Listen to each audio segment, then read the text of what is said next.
Hello students, बेटा आज की क्लास में डिस्कशन करेंगे कैपेसिटर्स की। जो नेक्स्ट क्लास चल रहा है उसके बारे में। लास्ट क्लास में हमने न्यूमेरिकल्स किए थे, जिसमें हमने क्या किया था, जो कॉम्बिनेशन था उस पर चार्जेस वगैरह कैसे निकालना था, किस पे कितना चार्ज था, किसके अक्रॉस कितना पोटेंशियल था, ये सब हमने देखा। अब आपने लास्ट जो स्टार्टिंग हमने क्लास पढ़ाई थी उसमें देखो बेटा, आपने इस तरह का क्वेश्चन किया था, अगर सबको याद है।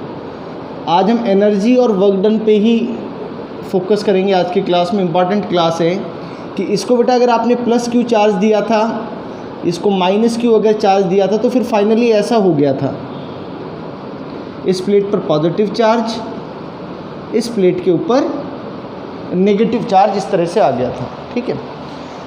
और फिर हमने कहा था कि भैया इन दोनों प्लेट्स के बीच में एक इलेक्ट्रिक फील्ड एस्टेब्लिश हो जाता है, जिसको हमने क्या लिखा था, सिग्मा अपॉन 2 एप्सिलॉन नॉट, किसी सिंगल प्लेट के कारण से।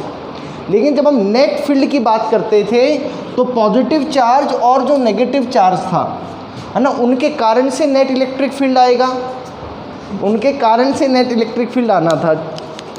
तो उसके कारण से जो नेट इलेक्ट्रिक फील्ड आया था वो कितना आया था, वो सिग्मा अपॉन एप्सिलॉन नॉट आया था, सिग्मा अपॉन एप्सिलॉन नॉट आया था वो। तो ये इलेक्ट्रिक फील्ड आया था due to single plate, due to single plate. तो जो नेट इलेक्ट्रिक फील्ड इन दोनों के बीच में आया था बेटा, वो इलेक्ट्रिक फील्ड इसका ट्वाइस हो गया था, वो सिग्मा अपॉन एप्सिलॉन नॉट आया था। और उसको हमने फिर ऐसे भी लिख दिया था, चार्ज अपॉन एरिया वाली फॉर्म में। ठीक। अब एक बात देखो, मान लो बेटा ये डी सेपरेशन, ये डी डिस्टेंस से दोनों प्लेट सेपरेटेड हैं। हमने इसमें ये बात भी की थी कि भाई अगर इस कंडीशन में होगा, यहाँ पे इलेक्ट्रिक फील्ड होगा बेटा, तो ये वाला देखो, इस वाली प्लेट के ऊपर तो नेगेटिव चार्ज है, तो इसके ऊपर एक इस तरफ इलेक्ट्रिक फोर्स लगेगा। एक क्या लगेगा बेटा, एक इलेक्ट्रिक फोर्स लगेगा। वह जो फोर्स लग रहा था बेटा, वो हमने कैसे लिखा था, वो Q into electric field due to single plate. उस सिंगल प्लेट के कारण से जो इलेक्ट्रिक फील्ड आया था वो फोर्स लग रहा था बेटा। तो इस पे चार्ज तो बेटा क्यों, मैं सिर्फ मैग्नीट्यूड की बात कर रहा हूँ, और इलेक्ट्रिक फील्ड सिंगल प्लेट के कारण से आया था 2 अपॉन एप्सिलॉन नॉट, और या फिर आपने इसको फिर ऐसे लिख दिया था 2 एप्सिलॉन नॉट ए।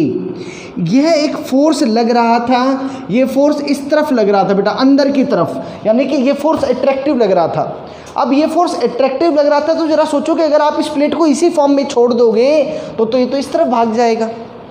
यानी कि अगर आपको इन दोनों प्लेट्स के बीच में डिस्टेंस d फिक्स्ड रखना है, तो उसके लिए आपको इधर एक एक्सटर्नल फोर्स लगाना पड़ेगा। क्लियर है ये, आपको एक एक्सटर्नल फोर्स लगाना पड़ेगा, because you have to do some extra work against this electric force. एक बात। तो अब इसमें सवाल ये करते हैं कि भाई इनिशियली जो ये सेपरेशन है दोनों प्लेट्स के बीच में, इनिशियल सेपरेशन d है। ठीक है, इनिशियल सेपरेशन d है बेटा, और इसका जो एरिया है वह एरिया a है। आपको बताना है, you to find the amount of work done, find amount of work done to separate the plates from D to 2D। D दूरी थी बेटा, अब D से आपको दूरी 2D करनी। जल्दी से ट्राई करो बेटा, एक बार स्क्रीन पॉज करके जल्दी से।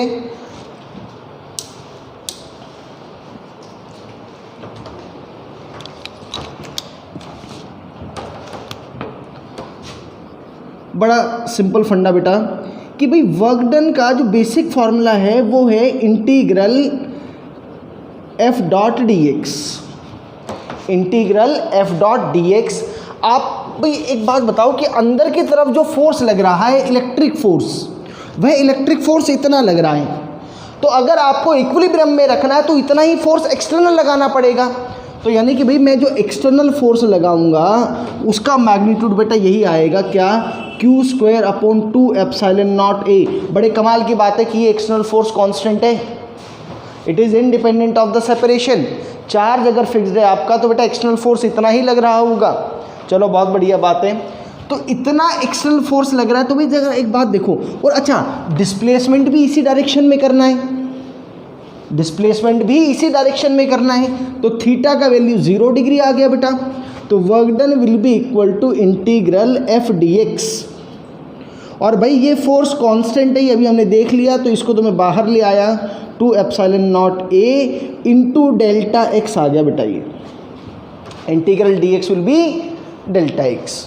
तो बेटा ये जो वर्क डन आपका आएगा that will be q square upon 2 epsilon not a. बेटा फाइनल दूरी 2d है और इनिशियल d था, तो वर्क डन हमने कैलकुलेट कर लिया Q square upon 2 epsilon not a into D. This is the work done, यह वर्क डन आएगा बेटा।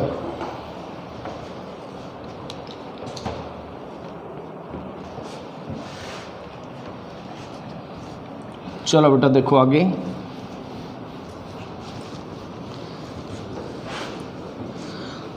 हम जब से कैपेसिटर स्टार्ट हुआ है तब से हम बार बार बोल रहे हैं कि चार्ज स्टोर करेगा, एनर्जी स्टोर करेगा कौन? Capacitor in the form of electric energy.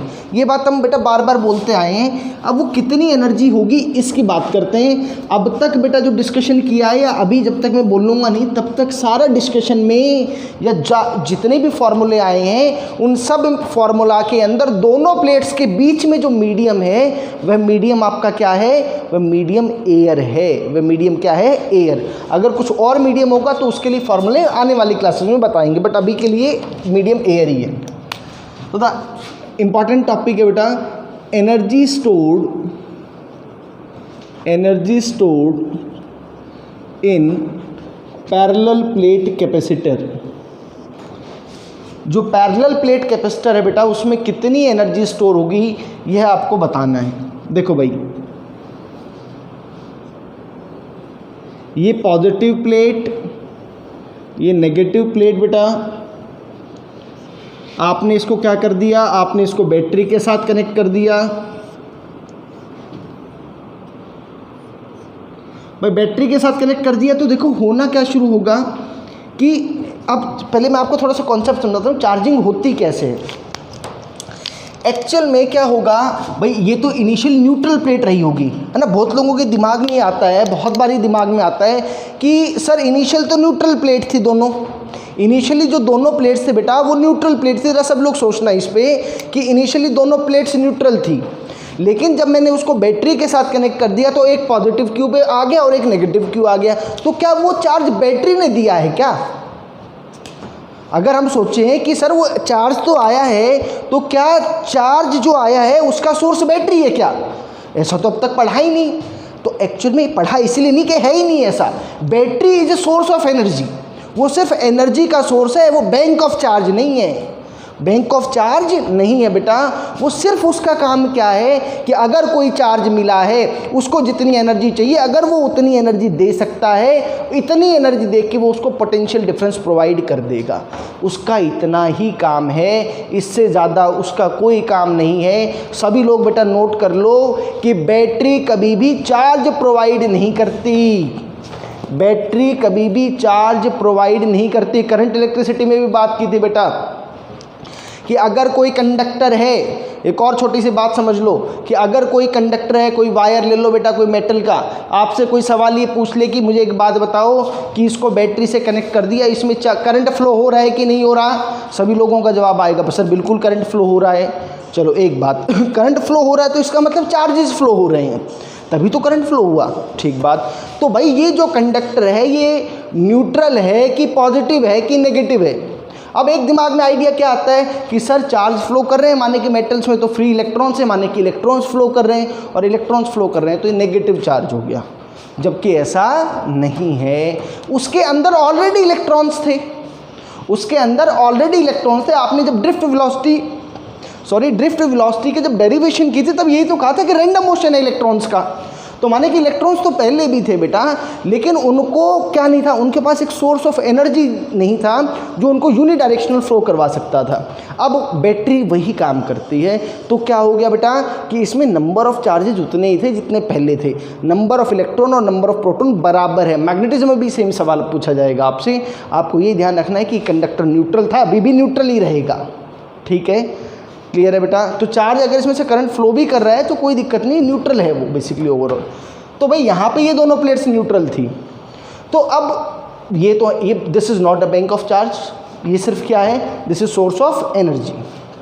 ऐसे तो डिफाइन किया था ईएमएफ को कि भैया किसी भी चार्ज को बेसिकली ये वी पोटेंशियल प्रोवाइड करने के लिए जो भी अमाउंट ऑफ एनर्जी लगेगी वही क्या है हमारा, वो ईएमएफ है बेसिकली, या वही पोटेंशियल है। तो ये चार्ज प्रोवाइड नहीं करेगा, ये सिर्फ एनर्जी प्रोवाइड करेगा, ये सिर्फ पोटेंशियल डिफरेंस प्रोवाइड करेगा। तो होगा क्या बेसिकली, इसको समझने का एक लॉजिक क्या है कि भाई इधर इसके अंदर तो इलेक्ट्रॉन भी और प्रोटॉन भी हैं, इसके अंदर इलेक्ट्रॉन भी हैं और प्रोटॉन भी हैं। तो ये जो है, ये जो सेल है ये क्या करेगा, एक तरह से जो नेगेटिव चार्जेस है उनको अपनी तरफ अट्रैक्ट करेगा। या फिर ऐसे मान लो कि भाई यहाँ पे ये जो इलेक्ट्रॉन है ये इसका अपना एक पोटेंशियल है। भाई इलेक्ट्रॉन तो जो है वो देखो, अगर पॉजिटिव चार्ज की बात करो तो हायर पोटेंशियल से लोअर पोटेंशियल फ्लो करेगा, लेकिन अगर मैं बात करूँ नेगेटिव चार्ज की तो बेटा वो लो पोटेंशियल से हाई पोटेंशियल फ्लो करता है, यही बात मैं जानता हूँ। तो ये देखो यहाँ पे जो इलेक्ट्रॉन है वो एक तरह से मानो 0 वोल्ट पे था पहले, जब आपने बैटरी से कनेक्ट कर दिया now it is at higher potential, अब हायर पोटेंशियल पे आ गया है तो भैया यहाँ से इलेक्ट्रॉन फ्लो करेगा इधर, और यहाँ से इलेक्ट्रॉन फ्लो करके यहाँ जाएगा। तो जैसे यहाँ से इलेक्ट्रॉन निकला, क्या इलेक्ट्रॉन निकलते ही अब उसके एटॉमिक स्ट्रक्चर जो है उसका, क्या उसमें नंबर ऑफ प्रोटॉन्स ज़्यादा हो गए, और नंबर ऑफ प्रोटॉन ज़्यादा हो गए तो वो कैसा बन गया, पॉजिटिव चार्ज। और ये प्रोसेस चलता रहेगा, एक स्टेडी स्टेट बन जाएगा। उस स्टेडी स्टेट के अंदर क्या होगा बेटा, ये यहाँ पे तो पॉजिटिव चार्ज आ गया और यहाँ से जो इलेक्ट्रॉन निकल के आए थे वो इस प्लेट में आ गए। This is how the charging of capacitor takes place, ऐसे होती है, और फिर अंदर इलेक्ट्रिक फील्ड आ जाएगा। ठीक है, कोई आपसे पूछ भी सकता है कि मैंने बैटरी कनेक्ट की तो जब तक वो फुली चार्ज हुआ तब तक इलेक्ट्रिक फील्ड का पैटर्न कैसे रहा होगा, इलेक्ट्रिक फील्ड घटा होगा, बढ़ा होगा, पहले घटा होगा फिर बढ़ा होगा। इलेक्ट्रिक फील्ड कॉन्टिन्यूसली क्या होगा, इंक्रीज करेगा और फिर स्टेडी स्टेट में आके स्टेबल हो जाएगा। तो वो जो मैं आपको फॉर्मूला लिखवाता हूँ ना इलेक्ट्रिक फील्ड का बेटा, वो किस फॉर्म में है, जब वो फाइनली चार्ज हो गया, स्टेडी स्टेट में बात करते हैं। चलो जी, ये बात होगी, हमारी समझ में आ गई है। ये पॉजिटिव चार्ज, ये नेगेटिव चार्ज, और इसके अंदर इलेक्ट्रिक फील्ड, ये इलेक्ट्रिक फील्ड बेटा। अच्छा, इनके बीच की सेपरेशन D हो गई बेटा, और इसका एरिया ऑफ प्लेट A हो गया, एरिया ऑफ प्लेट A हो गया आपका। चलो बहुत बढ़िया। मैं मानता हूँ किसी भी टाइम इंस्टेंट पर बेटा देखो, एक्चुअल में तो इसमें टोटल चार्ज प्लस क्यू करना है और इस पर माइनस क्यू करना है, लेकिन ये तो एकदम से नहीं हुआ होगा। क्या हुआ होगा, पहले भाई धीरे धीरे चार्ज बढ़ा होगा। तो मैं कहता हूँ कि किसी भी इंस्टेंट पर, मान लो कि जिस इंस्टेंट पे मैं डिराइव कर रहा हूँ या जिस इंस्टेंट में मैं ऑब्जर्व कर रहा हूँ, उस ऑब्जर्वेशन पॉइंट पर इस वाली प्लेट पर चार्ज है Q, और जो मैं चार्ज लेकर के आ रहा हूँ वह चार्ज है dQ। बोलो क्लियर है क्या? चार्ज ऑलरेडी जो सेपरेट हो चुका है वो स्मॉल q हो चुका है बेटा, जो चार्ज मैं मूव करवा के ला रहा हूँ, है ना बेटा। अब यही तो हो रहा होगा ना कि यहाँ से यहाँ चार्ज मूव करेगा तभी तो सर्किट में करंट फ्लो करता है। ठीक है, वो एक अलग मैकेनिज्म है, कैसे फ्लो करता है वो हम अभी डिटेल में डिस्कस नहीं करेंगे, EMI में बताएंगे उसको। तो अब प्लस क्यू यहाँ से यहाँ जा रहा है, ठीक है।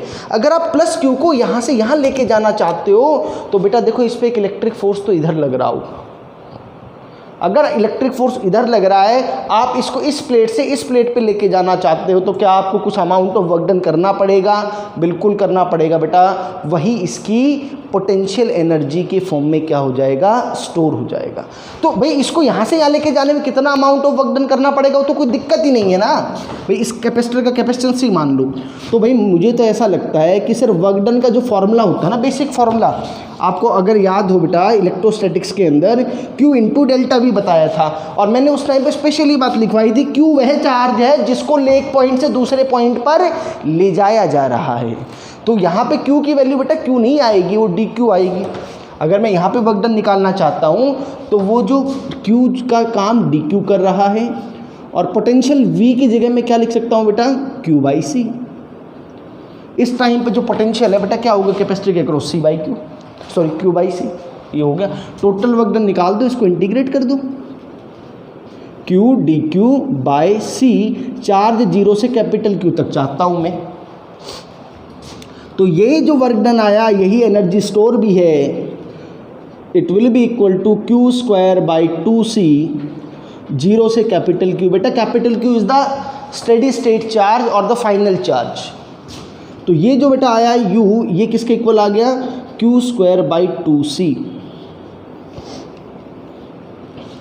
This form of potential energy is important जब जो कैपेसिटर्स होंगे वो सीरीज में होंगे, सीरीज में चार्ज सेम रहता है।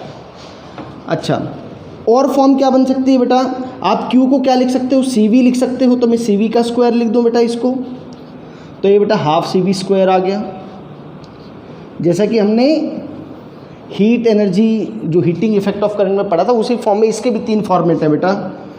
और एक बेटा आप C को क्या लिख दो, C को आप क्या लिख सकते हो, Q बाई V, तो बेटा ये क्या बन जाएगा, हाफ ऑफ QV।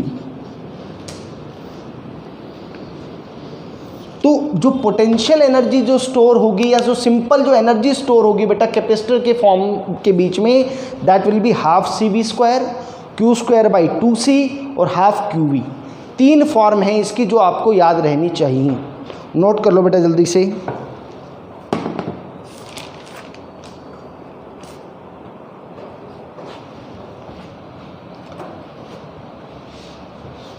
नोट करो बेटा जल्दी।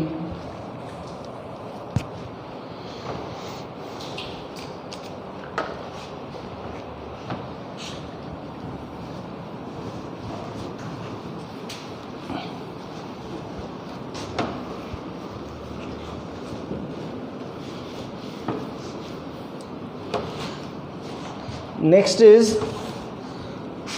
कि तो हमने अकेला सिंगल कैपेसिटर में निकाला बेटा, अगर ऐसा हो है ना, एनर्जी स्टोर्ड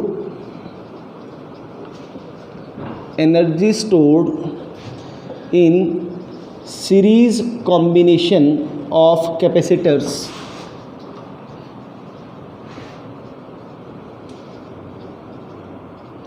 कैपेसिटर्स का जो सीरीज कॉम्बिनेशन है उसमें बेटा एनर्जी कितनी स्टोर होगी उसकी बात करते हैं। देखो भाई, कोई भी एक फॉर्मूला हम देख लें कि भाई पहली बात तो ये समझो कि बेटा सीरीज़ के अंदर क्या चीज़ सेम रहता है। सीरीज़ में हम बात कर चुके हैं, charge is same at all capacitors, सभी कैपेसिटर्स पर चार्ज की वैल्यू सेम आती है। तो बेटा जनरल जो फार्मूला है पोटेंशियल एनर्जी का एक सिस्टम ऑफ चार्ज के लिए, सिस्टम ऑफ कैपेसिटर्स के लिए, that is half of C effective, sorry Q square by C effective, यही फार्मूला है Q स्क्वायर बाई 2c, लेकिन कैपेसिटेंस यहाँ पे कॉम्बिनेशन के लिए इफेक्टिव लगाऊंगा मैं। चलो अब एक बात देखो बेटा, सीरीज कॉम्बिनेशन में, in series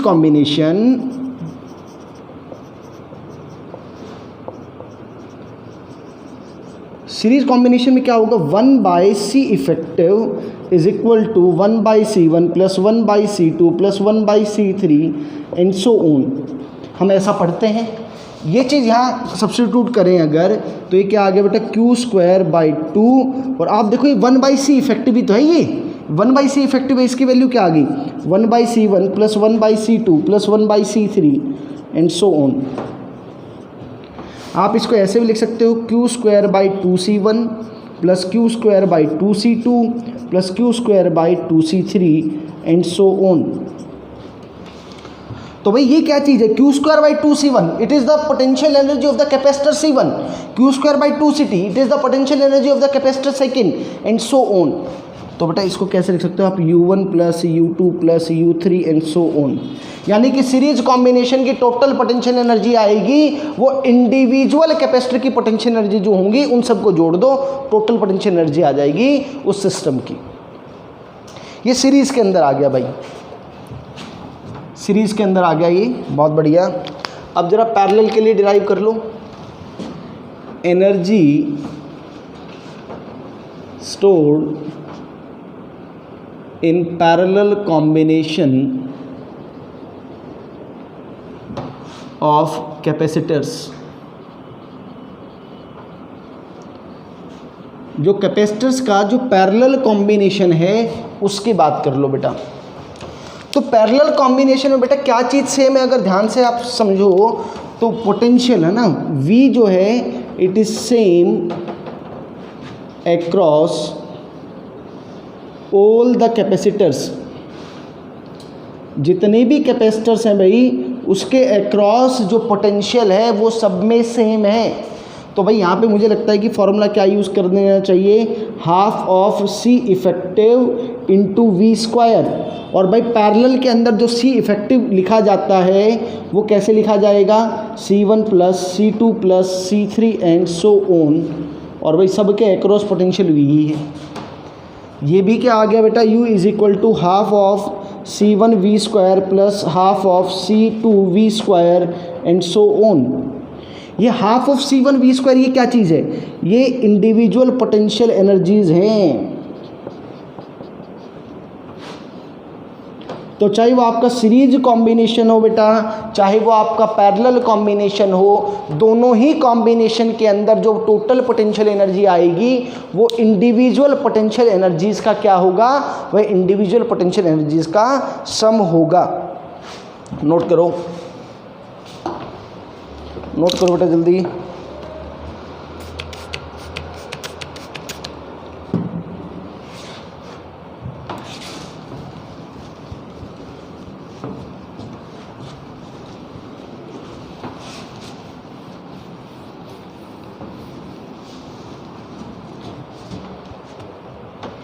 next is energy density.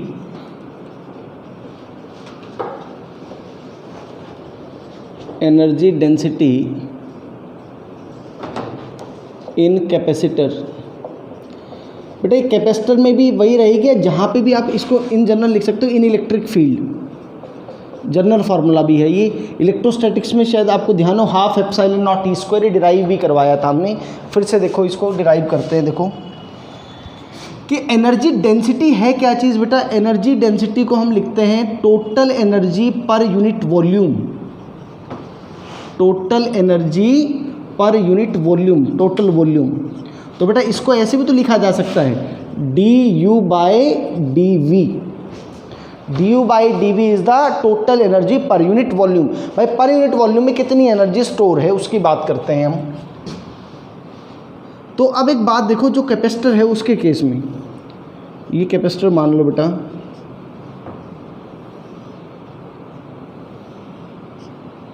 This is the capacitor separated by distance d।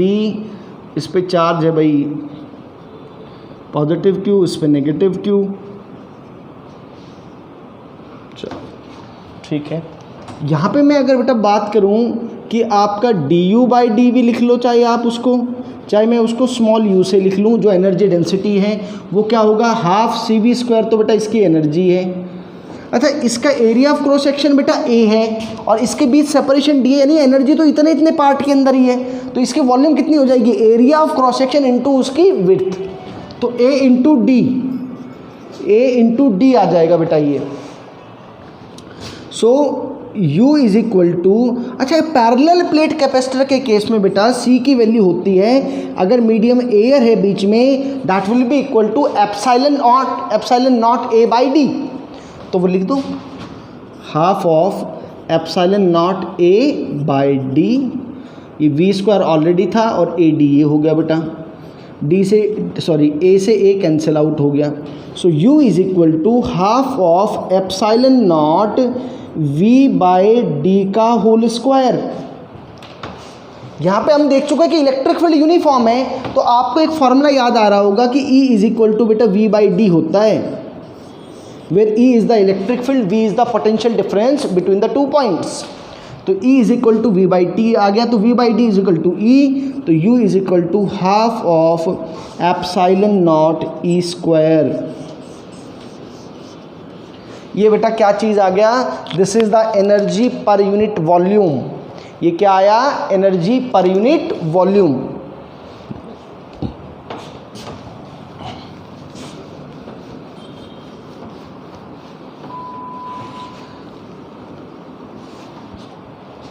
ठीक है बेटा। अब एक कॉन्सेप्ट है सेल्फ एनर्जी का। सेल्फ एनर्जी आपने इलेक्ट्रोस्टैटिक्स के अंदर बेटा क्या पढ़ा था कि अगर ये कोई चार्ज Q1 है, ये कोई चार्ज बेटा Q2 है, and if they are separated by distance r, तो इन दोनों के बीच में पोटेंशियल एनर्जी का फॉर्मूला लिखा था KQ1 Q2 बाई आर बेटा। और आप याद रखो, इसको शायद आप इस फॉर्म में लिखते थे U12 या U21। अब एक्चुअल में ये जो पोटेंशियल एनर्जी थी ये कैसे आई थी ये समझा हमने, उस टाइम पे समझा भी था, थोड़ा सा रिवाइज कर लो कि सबसे पहले आपको Q1 चार्ज लेकर के आए। Q1 चार्ज जब आप लेकर के आए तो हमारे सिस्टम में कोई इलेक्ट्रिक फील्ड ही नहीं है बच्चों, और जब इलेक्ट्रिक फील्ड नहीं है तो उस केस में हमें कोई वर्क डन नहीं करना पड़ा। लेकिन जब मैं Q2 चार्ज को लेकर के आऊँगा तो I have to do some work against the electric field of charge Q1। तो मैंने वो जो भी कार्य उस पर किया, जो भी वर्क उस पर किया, वो इस सिस्टम की पोटेंशियल एनर्जी के फॉर्म में स्टोर हो गया बेटा। और इस पोटेंशियल एनर्जी को कहा जाता है, उस टाइम पे शायद बताया भी होगा, this is potential energy of interaction. ये बेटा इन दोनों चार्जेस का इंटरेक्शन था, दो भी हो सकते हैं, दो से ज़्यादा होते तो उनका भी लिख लेते। ये इंटरेक्शन एनर्जी थी, this is not the self energy, ये उस सिस्टम की एनर्जी थी। लेकिन अब एक बात सोचो कि ये बेटा आपके पास होलोस्फेयर है, होलोस्फेयर बोल दो बेटा, और conducting sphere but not insulating sphere, उसके लिए अलग रिजल्ट आता है। ये है बेटा, मान लो। अब सोचो जरा, आपने इसको पॉजिटिव चार्ज दे दिया, Q चार्ज दिया, R इसका रेडियस है। तो इस केस में भाई और कोई सिस्टम में चार्ज ही नहीं है, तो इंटरेक्शन एनर्जी तो जीरो हो गई, इसकी इंटरेक्शन एनर्जी नहीं होगी। लेकिन क्या इसकी एनर्जी भी नहीं होगी? एनर्जी होगी, बिल्कुल होगी। जरा सोचो कि आपने इस पे प्लस Q चार्ज लाया कैसे होगा। इनिशियली ये क्या रहा होगा, अनचार्ज रहा होगा। मान लो कि आप किसी भी टाइम पे अगर मैं बात करूं बेटा, आप इस पे Q चार्ज ले आए, ऑलरेडी जब इस पे Q चार्ज होगा और जब आप DQ चार्ज लेकर आओगे तो क्या इसके इलेक्ट्रिक फील्ड के अगेंस्ट कुछ वर्क डन करना पड़ेगा। और अगर आपने वर्क डन किया तो वह वर्क डन इसके किस फॉर्म में स्टोर हो गया, इसकी एनर्जी के फॉर्म में। वो इसकी खुद की है, सिस्टम की नहीं है। इसलिए इस तरह की जो एनर्जी है, जो सिस्टम की खुद की इंडिविजुअल एनर्जी है, उसको सेल्फ एनर्जी कहा जाएगा।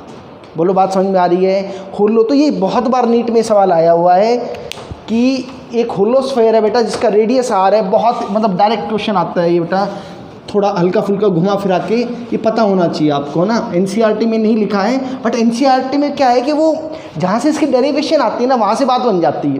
तो देखो ज़रा कैसे हम इसकी सेल्फ एनर्जी निकालते हैं। इसकी सेल्फ एनर्जी क्या होगी, ये सवाल पूछते हैं। तो बहुत तो डायरेक्टली लिख देंगे कि सर KQ/2R आ जाए, KQ²/2R आ जाएगा। हम उसको डिराइव कर रहे हैं, कैसे आता है, बहुत मुश्किल नहीं है बेटा। देखो एनर्जी डेंसिटी हम जानते हैं बेटा, एनर्जी डेंसिटी का फॉर्मूला है, अभी हमने किया है ना, 12 एप्सिलॉन नॉट E²। मैं बार बार आपको बता रहा हूँ, 12 epsilon not E² is the energy per unit volume या एनर्जी डेंसिटी है बेटा, वो जहाँ पर भी इलेक्ट्रिक फील्ड है, और वो कैपेसिटर के बीच में भी हो सकता है, कहीं और भी हो सकता है, ठीक है। इलेक्ट्रिक फील्ड जहाँ पर है वहाँ पर इलेक्ट्रिक जो ये डेंसिटी है, energy density, that is 12 epsilon not E²। तो du/dv is 12 epsilon not E²। मैं क्या काम करता हूँ बेटा कि ये जो स्फेयर था इससे r दूरी पे बात कर लेता हूँ। यहाँ पे मैं एक एज्यूम कर लेता हूँ बेटा, एक स्फेयर, होलोस्फेयर, और जिसको मैं मूव करवा रहा हूँ बेटा, कितना मूव करवाना चाह रहा हूँ उस चार्ज को, dr मूव करवाता हूँ, ठीक है। अब देखो जरा बात, तो बेटा du is equal to 12 of epsilon not E² into dv। मैं यहाँ पे बेसिकली ये जो बेटा ये जो स्फेयर माना है मैंने, इसकी जो मोटाई है वो dr मान ली, मैं इतने इतने पार्ट की एनर्जी देखना चाहता हूँ। अच्छा एक बात ज़रा ये भी समझो कि यहाँ पे जो इलेक्ट्रिक फील्ड एनर्जी जो है या इलेक्ट्रिक एनर्जी जो है किस रीजन के अंदर है।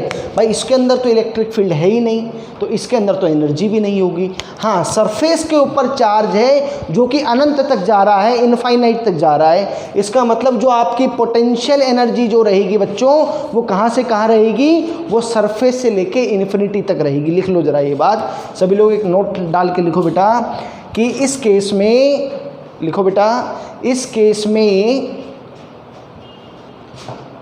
इलेक्ट्रिक फील्ड इस केस में electric field surface of sphere से लेकर इन्फिनिटी तक होगी। इसीलिए इलेक्ट्रिकल एनर्जी भी सरफेस से लेकर इन्फिनिटी तक होगी। एनर्जी भी यहीं प्रेजेंट होगी बेटा।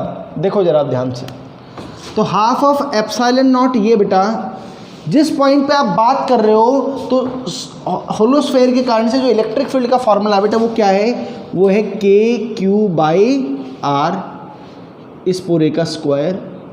और बेटा वॉल्यूम की अगर मैं बात करूं तो ये वाला जो एलिमेंट है इसकी वॉल्यूम कैसे लिखोगे, उसका सरफेस एरिया 4πr²। अच्छा बेटा ये r² आएगा, 4πr² इंटू dr, ये आ गया।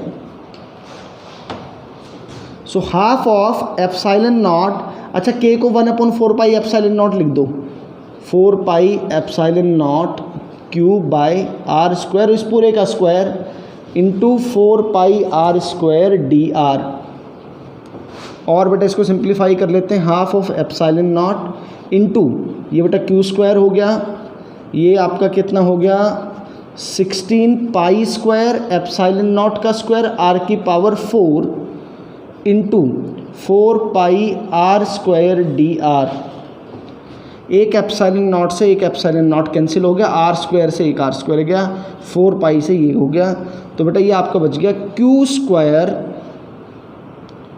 dr upon 4 × 8 epsilon not.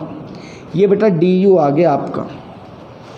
मुझे तो टोटल एनर्जी चाहिए बेटा, ये तो सिर्फ इतने एलिमेंट के अंदर आई है, और r² ये था ही।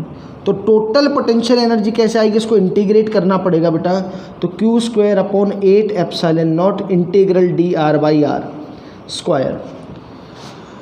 जब भाई इन्फिनिटी है, जब इन्फिनिटी पे था तो उस टाइम पे पोटेंशियल एनर्जी आपकी 0 है, और जब सरफेस पर होगा उस टाइम पे पोटेंशियल एनर्जी आपकी u होगी। तो जब मैं इसको सॉल्व कर लूँगा बेटा यहाँ से, तो u की वैल्यू आपकी आ जाएगी Q² अपॉन 8, एक बेटा ये पाई भी था, पाई हमने मिस कर दिया ना, ये यहाँ पाई भी आएगा ना वहाँ से, 8πε0 r। और बेटा आप इसको ऐसे भी लिख सकते हो KQ²/2r।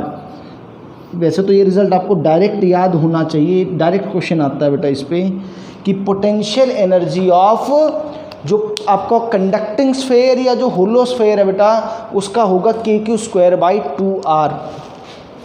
KQ²/2r, ये डायरेक्ट याद रखना है, इंपॉर्टेंट फार्मूला और ये इंपॉर्टेंट कॉन्सेप्ट भी है। नोट करो बेटा, जल्दी से नोट करें सभी लोग।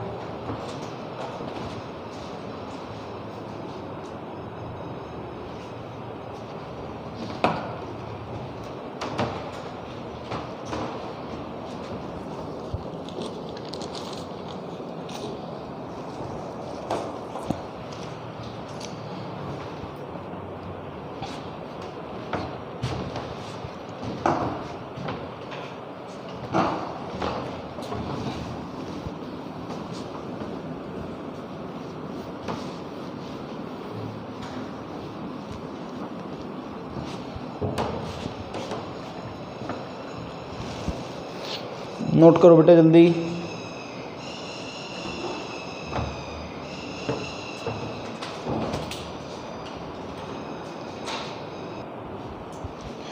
ठीक है बेटा, अब बात करते हैं शेयरिंग ऑफ चार्जेस की। देखो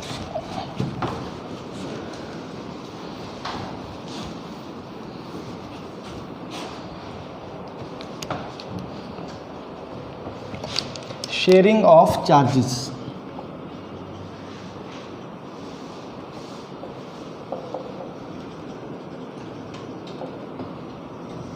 शेयरिंग ऑफ चार्जेस, ठीक है। ये हमने इलेक्ट्रोस्टैटिक्स में किया था। मान लो बेटा ये कोई मैं स्फेरिकल कंडक्टर ले लेता हूँ, चलो तुम्हारे लिए अभी इसका रेडियस R1, इसका रेडियस R2 बेटा, इस पे चार्ज Q1 और इस पे चार्ज Q2 इनिशियली ऐसा है। अब हमने क्या किया, इन दोनों को एक वायर के साथ कनेक्ट कर दिया ना, this is a wire, conducting wire. तो जब आप कंडक्टिंग वायर से दो कंडक्टर्स को कनेक्ट कर दिया तो बेसिक फंडा ये होता है बेटा कि the charge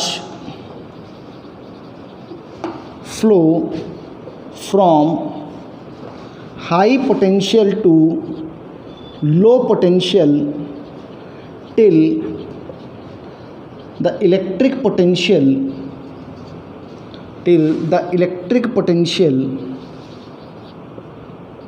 of both the charges of both the conductors becomes same। जब तक बेटा दोनों का जो इलेक्ट्रिक पोटेंशियल है वह सेम नहीं हो जाता, जब तक चार्जेस का फ्लो होता रहेगा। और फिर फाइनल क्या हो जाएगा, फाइनली, ये बहुत इंपॉर्टेंट बात है, finally the electric potential of both conductors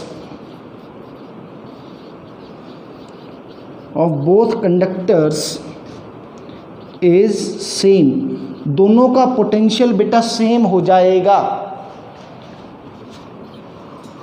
conservation of charge is followed, conservation of charge is obeyed. Conservation of charge बेटा यहां पे वैलिड रहेगा। देखो बेटा, अब मान लो कि फाइनली भाई अब चार्ज तो दोनों पे सेम रहेगा नहीं, ये R1 ये R2 बेटा, मैं इस पर मान लेता हूँ कि इस पर जो फाइनल चार्ज आ रहा है वो Q1 डैश आ गया बेटा, और इस पर फाइनल चार्ज Q2 डैश आ गया। अब दोनों को जब आपने जीरो रेजिस्टेंस वायर से कनेक्ट कर दिया, these are the final charge, Q1 dash और Q2 डैश क्या है बेटा, वो फाइनल चार्जेस हैं। यानी कि इस टाइम पे जो इसका पोटेंशियल होगा बेटा, इसका पोटेंशियल कहने का मतलब इसके सरफेस का या इसके सेंटर का पोटेंशियल हो गया, that will be equal to बेटा, सबको फॉर्मूला शायद याद होगा, के Q1 डैश बाय R1, ये फॉर्मूला होता है पोटेंशियल का। और दूसरे वाले का पोटेंशियल क्या हो जाएगा, के Q2 डैश बाय R2। एक बात तो ये आ गई आपके पास, ठीक है। तो यहाँ से आप देखो कि दोनों का पोटेंशियल तो बराबर ही है, V1 बराबर V2। तो यहाँ से क्या रिलेशन आएगा आपके पास, Q1 dash by Q2 dash is equal to, ये आ जाएगा बेटा R2 डिवाइडेड बाई R1। एक रिजल्ट तो ये आ गया। चार्ज जो किस तरीके से डिवाइड हो रहा है वो ये बात आ गई, ठीक है। आप इसको देखो बेटा ऐसे भी लिख सकते थे, आप याद करो कि जो स्फेरिकल जो आइसोलेटेड कैपेसिटर था उसका कैपेसिटेंस ऐसे आता था 4 पाई एप्सिलॉन नॉट R। तो यहाँ से मैं ये भी कह सकता था कि radius is directly proportional to capacitance. तो एक रिलेशन में फिर से यहाँ ऐसे भी लिख सकता हूँ, Q1 dash by Q2 dash is equal to C2 by C1, ऐसे भी लिख सकते हैं हम, ठीक है। एक चीज़ और जो मैं बताना चाह रहा हूं आपको कि कंजर्वेशन ऑफ चार्ज वैलिड है, कंजर्वेशन ऑफ चार्ज वैलिड है बेटा। तो कंजर्वेशन ऑफ चार्ज वैलिड होने का मतलब क्या हुआ कि भैया पहले चार्ज तो इन पर Q1 और Q2 था, लेकिन अब जो चार्ज है वो Q1 dash plus Q2 dash होगा, Q1 dash upon Q2 dash होगा।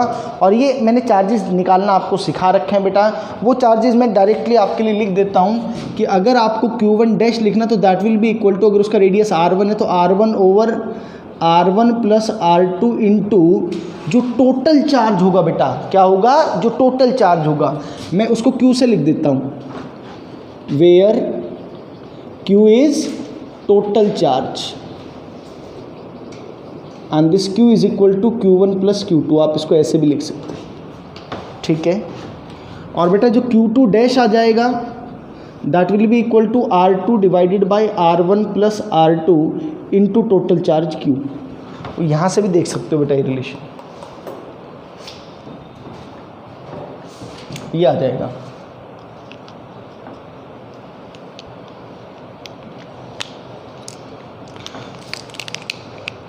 Next is common potential. ये भी बेटा इंपॉर्टेंट टॉपिक है, इस पे सवाल आता है बहुत, मतलब बहुत बार सवाल आता है। कॉमन पोटेंशियल, कॉमन पोटेंशियल देखो भाई, जो कॉमन पोटेंशियल आप लिखोगे, जैसा कि हमने अभी इस वाले केस में कहा था ना बेटा, कि जब आप दो कंडक्टर्स को जीरो रेजिस्टेंस वायर से कनेक्ट कर दोगे तो वो दोनों एक कॉमन पोटेंशियल पे पहुंच जाएंगे, दोनों का पोटेंशियल सेम होगा। वो जो पोटेंशियल आएगा कॉमन पोटेंशियल, वो कैसे आएगा, वो टोटल पोटेंशियल आ जाएगा आपका कि भाई total charge divided by total capacitance, total charge divided by total capacitance, ये आ जाएगा तो आपका कॉमन पोटेंशियल आ जाएगा। सीधी सी बात ये है। तो देखो जरा, टोटल चार्ज तो बेटा आपका कितना है, Q1 प्लस Q2 और कैपेसिटेंस C1 जमा C2, Q1 plus Q2 divided by C1 plus C2, ये बात आपका कॉमन, ये V की वैल्यू आ जाएगी कॉमन पोटेंशियल, इसको V से लिख देता हूँ मैं एक बात, तो ये ठीक है। अब एक बात देखो कि इस तरह के सवाल आपको मिलेंगे कैसे, ये बता देता हूँ और जरा आपको, कि या तो आपको इनिशियल चार्ज दे दिया, या पता क्या कहेंगे, ये चलो उसको ना अलग से ही बताया जाए, ये टोटल ऐसे लिख लो अभी के लिए, तो जो टोटल पोटेंशियल है that will be equal to Q1 plus Q2 over C1 plus C2, या आप ऐसे भी लिख सकते हो, चलो लिख ही दो यहाँ पे कि Q1 को आप कैसे लिख सकते हो, C1 इंटू V1, और इसको बेटा C2 into V2 divided by C1 plus C2, ऐसे भी लिख सकते हो आप इसको बेटा, है ना। Q1 को कैसे लिखोगे, C1 इंटू V1, Q2 को क्या लिखोगे, C2 इंटू V2, ऐसे लिख सकते हो इसको। ये आपका बेटा क्या आ जाएगा, ये आपका कॉमन पोटेंशियल आ जाएगा इस केस के अंदर। अब एक बात और बड़े कमाल की, कि ये सोचने की बात है कि सर चार्ज तो कंजर्व है ना। पहले जो हमारे पास क्या था, इनिशियली दो क्या थे, जो हमने स्फेरिकल कैपेसिटर लिए थे या दो स्फेयर लिए थे, तो एक में इनिशियल क्या था, Q1 चार्ज था, या मान लो कि C1 उसका कैपेसिटेंस था, V1 उसकी क्या थी, पोटेंशियल था, दूसरा C2 और V2 था। तो इनिशियल उसकी जो एनर्जी रही, U इनिशियल उस सिस्टम की, वो कैसे रहेगी बेटा, half of C1 V1 square जमा हाफ ऑफ C2 V2 का स्क्वायर, ये तो इनिशियल पोटेंशियल एनर्जी आ गई। अब बात ये है कि जब चार्ज रीडिस्ट्रीब्यूट कर जाएंगे, जब क्या हो जाएगा बेटा, चार्ज रीडिस्ट्रीब्यूट कर जाएंगे, तब कुछ एनर्जी का लॉस होगा कि एनर्जी का कुछ गेन होगा, कि उतनी एनर्जी रहेगी, मुझे देखना पड़ेगा, ठीक है। तो ये तो इनिशियल एनर्जी होगी, इसकी हेडिंग लिख लो क्या, वैसे बता देता हूँ आपको, एनर्जी लॉस होने वाला है, energy loss in redistribution of charges, redistribution of charges, charges का जो रीडिस्ट्रीब्यूशन होगा बेटा, उसमें एनर्जी का लॉस होगा, ठीक है। तो वो वाली बात अब जरा नीचे लिख लो, ये जो पहले जो लिखी थी, कि भाई जो इनिशियल जो एनर्जी है that will be equal to half of C1 V1 का square plus half of C2 V2 का स्क्वायर बेटा, ये पहली इक्वेशन। अब फाइनल अगर एनर्जी की बात करूं बेटा, तो कैसे लिखा जाएगा, हाफ ऑफ, भाई उसका कैपेसिटेंस में तो कोई चेंज नहीं आने वाला, लेकिन उसका नया पोटेंशियल V है ना, दोनों का पोटेंशियल सेम हो गया, and that common potential is V। तो बेटा इसको ऐसे लिख सकता हूं मैं, हाफ ऑफ V स्क्वायर, और ये हो जाएगा बेटा C1 plus C2, half of V square into C1 plus C2, तो इसको ऐसे लिख लो, C1 plus C2 by 2 into बेटा V का स्क्वायर, V की वैल्यू ये रही आपके पास, C1 V1 plus C2 V2 divided by C1 plus C2,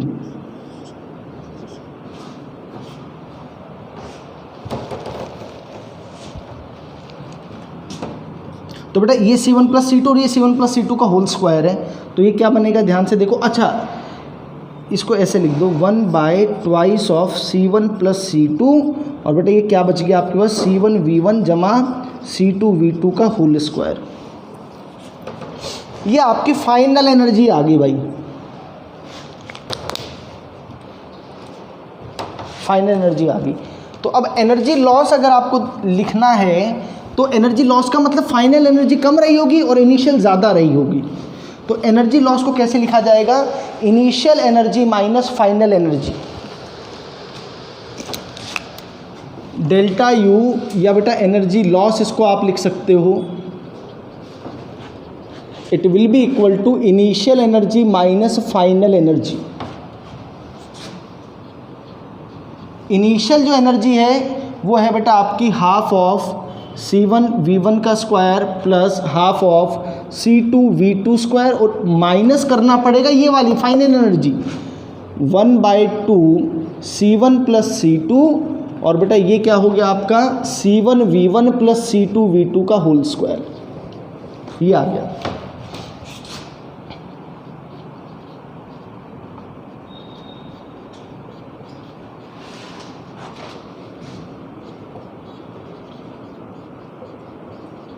इसको बेटा स्क्वायर सॉल्व करेंगे, C1V1 square plus C2V2 square. मैं इस तरफ से रब कर देता हूँ, सबने नोट कर ही लिया होगा होपफुली।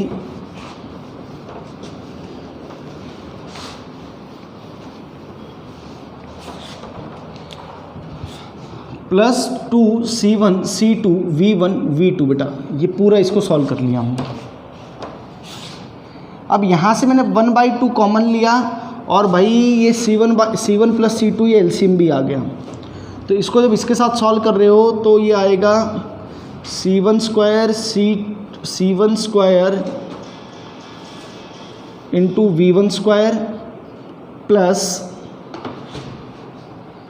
C1 के साथ जगह फिर C2 के साथ मल्टीप्लाई कर देंगे, तो C1 C2 V1 square plus C1 C2 V2 square plus C2 square V2 square. अब बेटा माइनस कर दो सब, माइनस C1 V1 स्क्वायर, अच्छा बेटा ये C1 का स्क्वायर साथ में आएगा ना, पूरा स्क्वायर था ये, minus C2 square V2 square, और minus 2C1 C2 V1 V2। तो C1 V1 स्क्वायर से बेटा ये minus C1 V1 square cancel out हो गया, और ये वाले से ये कैंसिल आउट हो गया बेटा। अब यहाँ से एक काम करो कि C1 C2 कॉमन ले लिया through out, C1 C2 divided by twice of C1 plus C2। देखो बेटा ये क्या बनेगा V1 square plus V2 square minus 2V1 V2। जो इतनी कॉम्प्लेक्स सी कैलकुलेशन दिख रही थी अब थोड़ा सा सिंप्लीफाइड फॉर्म में आ गई है। C1 C2 over twice of C1 plus C2 बेटा, और ये A square plus B square minus 2AB, V1 minus V2 का होल स्क्वायर। बड़े कमाल का रिजल्ट आया।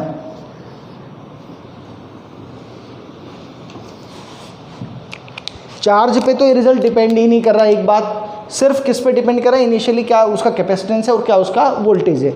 एक बात ये देखो बेटा, ये वाली चीज़, दिस एक्सप्रेशन, ये एक्सप्रेशन बेटा हमेशा ही पॉजिटिव आएगा, क्योंकि V1 माइनस V2 का होल स्क्वायर है, चाहे V1 बड़ा हो चाहे V2 बड़ा हो, कोई भी बड़ा हो, this expression is always positive. इसका मतलब there is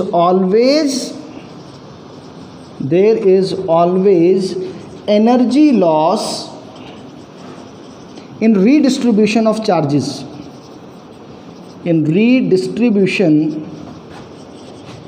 of charges, either V1 greater than V2 और V2 greater than V1। कोई बड़ा हो कोई छोटा हो, चाहे V1 बड़ा हो चाहे V2 बड़ा हो, एनर्जी का लॉस होना ही होना, ये कंफर्म है। और ये एक्सप्रेशन आपको याद रखना है, half of C1 C2 over C1 plus C2 into V1 minus V2 का होल स्क्वायर, या आप इसको डेल्टा V का स्क्वायर भी लिख सकते हो बेटा। नोट करो जल्दी, नोट करो बेटा जल्दी से।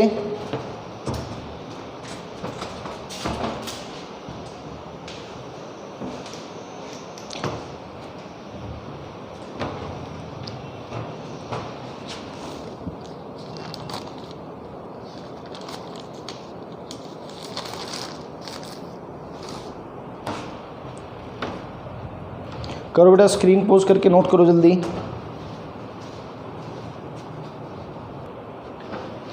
तो देखो बेटा, ये क्वेश्चन करते हैं।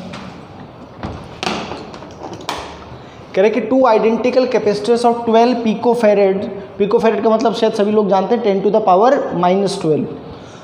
तो 2 identical capacitors of 12 picofarad each are connected in series across a battery of 50 volt. चलो बेटा करना शुरू करते हैं इसको।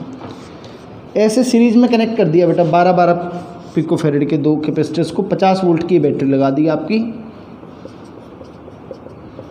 ऐसे। How much electrostatic energy stored in the combination. भैया कुछ नहीं, सीरीज में आपको दे रखे इसका इफेक्टिव कैपेसिटेंस निकाल लो। तो सीरीज में इफेक्टिव कैपेसिटेंस बेटा कितना आ गया, ये 12 का 6 पिकोफैरेड आ गया। तो इफेक्टिव कैपेसिटेंस आ गया, वोल्टेज भी पता है, तो भाई इस केस में एनर्जी निकाल लो।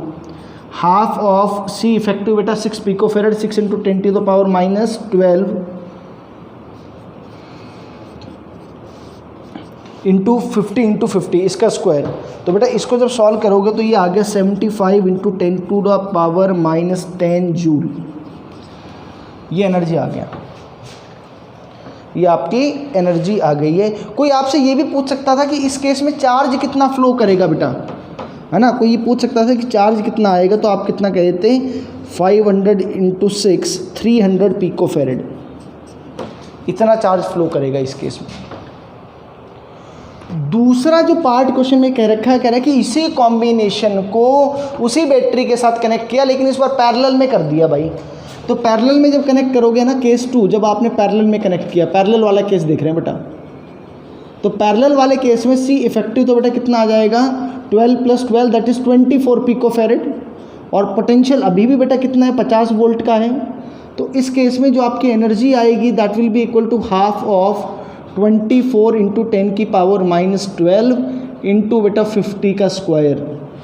ये आना चाहिए आपका। जब आप इसको सॉल्व करोगे तो आपका वैल्यू आ जाएगा 3 × 10⁻⁻8 जूल। इस केस में जो चार्ज फ्लो करेगा that will be equal to 24 × 50 picofarad.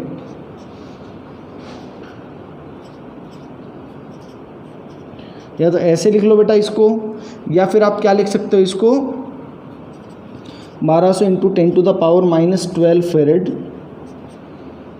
और इसको फिर ऐसे लिख लो 1.2 × 10⁻⁻9 फेरेड।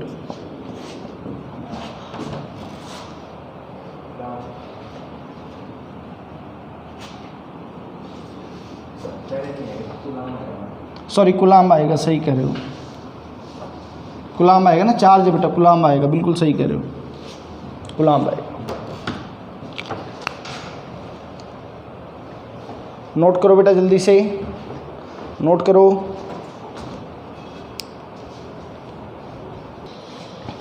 देखो बेटा ये क्वेश्चन,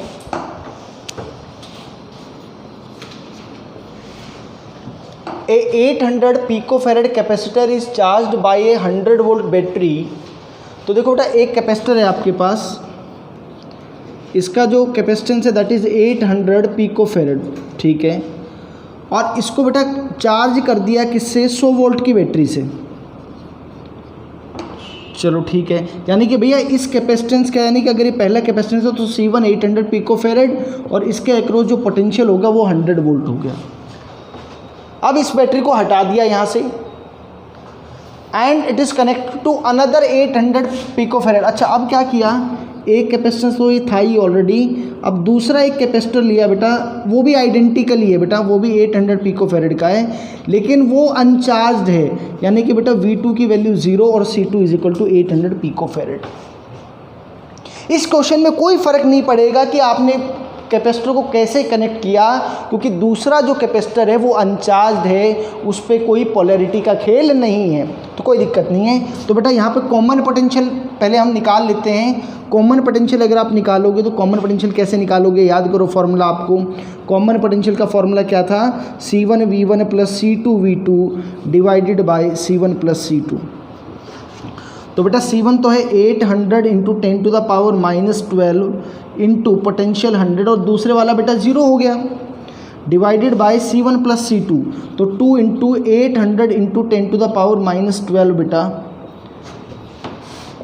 तो जो कॉमन पोटेंशियल तो आ गया, वो कॉमन पोटेंशियल बेटा आपका कितना आया, कॉमन पोटेंशियल 50 वोल्ट आ गया आपका।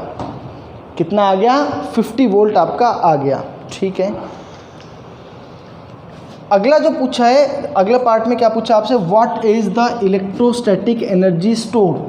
आपसे पूछा कि कितनी एनर्जी जो है वो स्टोर हो जाएगी, ये पूछा गया आपसे।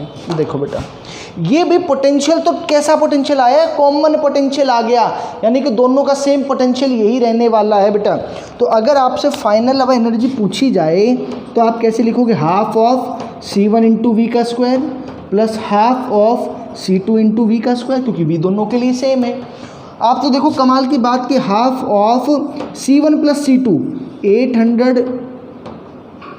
प्लस 800 इंटू 10 की पावर -12, ये तो C1 प्लस C2 तो बाहर आ गया, और 50 का स्क्वायर, तो बेटा ये कितना हो गया, हाफ ऑफ 2 इंटू 8 इंटू 10 की पावर -10 इंटू 25 इंटू 10 की पावर 2, ये आ जाएगा।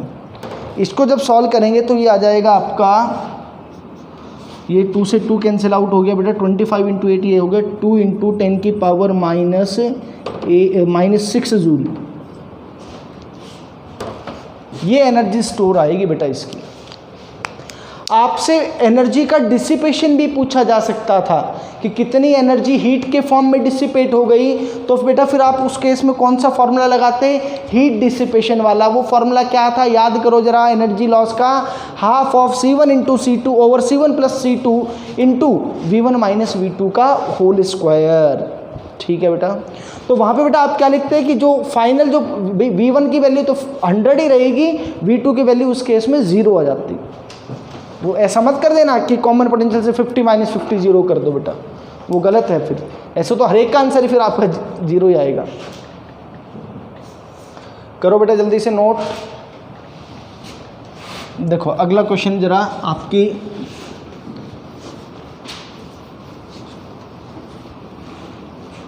देखो कह रहे find the ratio of potential difference that must be applied across the parallel and the series combination of the two capacitors C1 and C2 with their capacitances 1:2। तो भाई एक का कैपेसिटेंस C मान लो और एक का कैपेसिटेंस 2C मान लो, अगर रेशियो 1/2 है तो। अगर रेशियो 1/2 है तो एक कैपेसिटेंस C हो गया बेटा, दूसरा 2C हो गया। चलो बहुत बढ़िया। तो सबसे पहले बेटा इनको कैसे कनेक्ट किया है, सीरीज़ के अंदर। सीरीज़ के अंदर C इफेक्टिव कितना आएगा, सीरीज़ के अंदर C इफेक्टिव आपका आ गया बेटा ये 2/3C। यही होता है sum divided by, sorry product divided by sum. और यहाँ पे बेटा इस केस में मान लो कि जो पोटेंशियल है वो Vs मान लो, सीरीज़ के केस में Vs है। तो यहाँ पे बेटा इसकी जो एनर्जी आएगी सीरीज़ के अंदर, that will be equal to half of C effective, that is 2/3C Vs का स्क्वायर। तो ये बेटा आपका आ जाएगा C Vs का स्क्वायर डिवाइडेड बाई 3।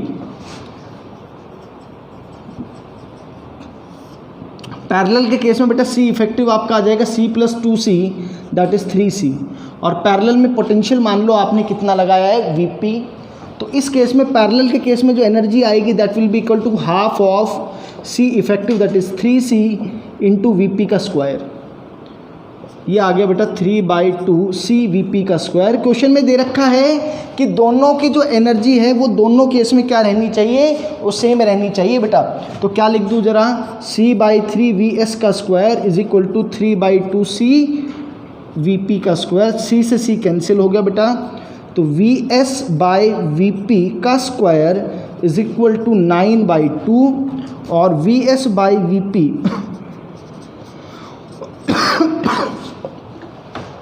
3/√2। ये आ गया बेटा। नोट करो जल्दी से, स्क्रीन पोज कर लो बेटा, नोट कर लो। देखो बेटा ये क्वेश्चन कैसे कि ये अरेंजमेंट आपको दे रखा है और इसमें जो 6 माइक्रोफेरेड वाला जो कैपेसिटर है उसके अक्रॉस जो एनर्जी है वो E है, एनर्जी स्टोर E है।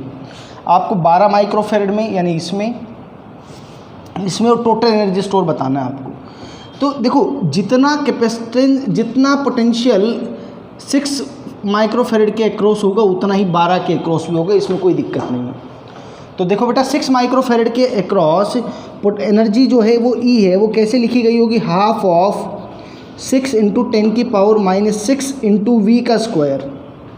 ये आ गया बेटा आपके पास, ये 2 3 × 6। तो यहाँ से बेटा क्या एक्सप्रेशन आ गया आपका, E = 3 × 10⁻⁻6 v²। एक बात तो ये आ गई, हमें जो एनर्जी चाहिए वो एनर्जी चाहिए 12 माइक्रोफेरेड के across, that will be equal to half of C, that is 12 × 10⁻6 into उसके अक्रॉस पोटेंशियल तो V ही है। तो भाई यहाँ से एक काम करो, ये हो गया 6 × 10⁻6 v²। तो बेटा इसको मैं कैसे लिख सकता हूँ, it is equal to 2E है ना, 2 × 3 × 10⁻6 v², तो इस 2E आ गया। यानी कि इसके अक्रॉस जो एनर्जी आएगी 12 माइक्रोफेरेड के अक्रॉस, वो बेटा 2E आ गई आपकी। ये तो फर्स्ट पार्ट हो गया आपका। सेकंड पार्ट देखते हैं बेटा।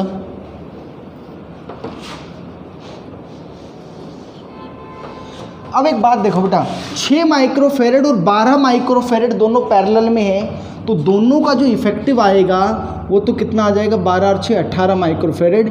ये effective capacitance of 12 microfarad and 6 microfarad बेटा। यानी कि बेटा अब मैंने इसको ऐसे बना दिया और ये इधर ऐसे बैटरी से कनेक्टेड तो था ही, ये बन गया आपका अब 18 माइक्रोफेरेड का। मैं ऐसा क्यों कर रहा हूँ ये भी समझाता हूँ। तो अब जितना चार्ज इस पे होगा बेटा उतना ही चार्ज इस पे भी होगा, क्योंकि दोनों सीरीज़ में। चलो तो इसके अक्रॉस तो पोटेंशियल V था, मैं इसके अक्रॉस पोटेंशियल V1 मान लेता हूँ। तो इस पे चार्ज कितना है बेटा, वो है 18 × 10⁻6 × v।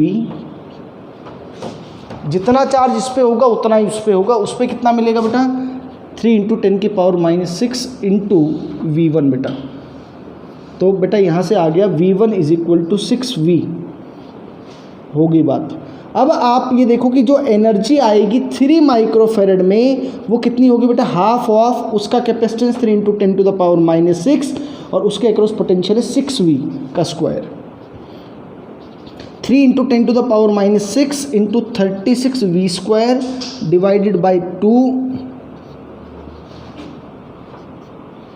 ये हो गया 54 × 10⁻6 इंटू v²।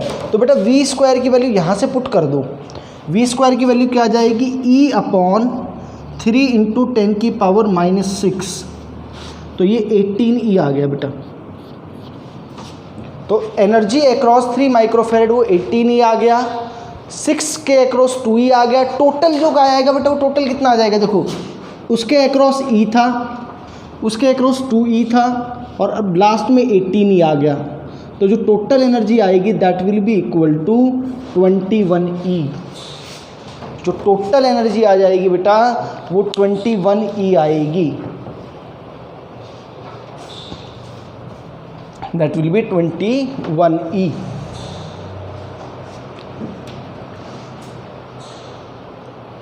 तो इस पे बेस बेटा जो और क्वेश्चंस हैं वो आप लोग करेंगे नेक्स्ट क्लास के अंदर, इससे आगे करेंगे। अभी शेयरिंग वाला पार्ट कुछ जो पैरेलल प्लेट वाला है, जो कैपेसिटर्स हैं उनका बचा हुआ है बेसिकली, वो नेक्स्ट क्लास के अंदर करेंगे।